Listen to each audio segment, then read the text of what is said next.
All right, gentlemen, let's look ahead to July 1st. Free agency. The Canucks currently have 5 guys slated to be UFAs on July 1. One of them is in Utica, of course, Brandon Prust. The other 4, Matt Bartkowski, Dan Hamhuis, Yannick Weber, and Radim Verbata. So, Ed Willis, you can only sign one of them, and you may pass on all 5. What do you do? Did you mention Milan Lucic in there anywhere? I did not mention Milan Lucic. Wow, that's a tough one. If I force myself, I could make a case for Dan Hamhuis if the term and the cost was right. Bring him in as the veteran, the wise old head on the blue line, because they're going to be integrating Hutton into a bigger role. The 2 Russians, Padan and Triamkin, both might make the team next year.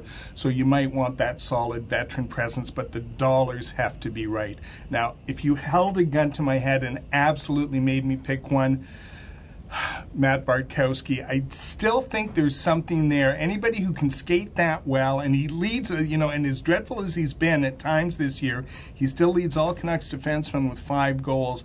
There might be something there, but again, that's on a team whose blue line isn't good enough, so I've talked myself out of it, but if I had to pick one, there'd be my guy. All right, Paul, what do you think? Well, I'm kind of with Ed here. I would say with Bartkowski? No, with my inclination to say none of them, because they just don't fit the Canucks blueprint right now. If I did have to go with one, though, it would be Dan Hamhuis. If you got him for 1 or 2 years, there is a danger, Jonathan, as we look at, I think we know the Sedins are going to be around, and they are perfect mentors for a lot of the young players on the team. But Hamhuis is the one guy really providing that on the blue line. And as you look at what's happened with the dreadful experiment in Edmonton of just keep acquiring young talent, it's clear there's been no glue on that team that's held them together. So while everyone in Vancouver is absolutely over the moon at all these young players coming in, you could make a case for Hamhuis coming in for another 1 or 2 years, and that would be that. Having said that, though, that's very unrealistic, because while everyone in Vancouver fell in love with Hamhuis at the deadline when he said, oh, you know what, yeah, maybe I'll go somewhere else at the deadline and then re-sign here in the summer, I don't think the Canucks were ever interested in re-signing him, because he's looking for 4 to 5 years for his last big contract, and the Canucks want no part of having him on the roster in 2 years, so I don't think that was ever going to happen. Paul makes the assumption that Dan Hamhuis is the glue on the blue line. Why is it not Alex Edler? Why is it not Chris Tanev?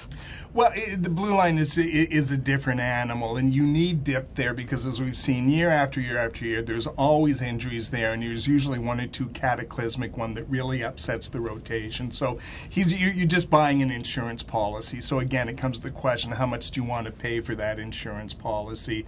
But the Canucks have to be really mindful of the message they're trying to send here. And if there's any reason for optimism this year, it's the play of the young guys. It's Hutton, it's Berchi, it's Jared McCann, and it's really been Jake Virtanen in a huge way for the last 3 weeks. I mean, that's the face of the team going forward. So you have to be very careful in the balance you strike with those veterans and the young guys. All right, well, we'll see what happens on July 1st, and when they sign Matt Bartkowski to a 6-year deal, Ed, you're going to look so good. You're going to look so good.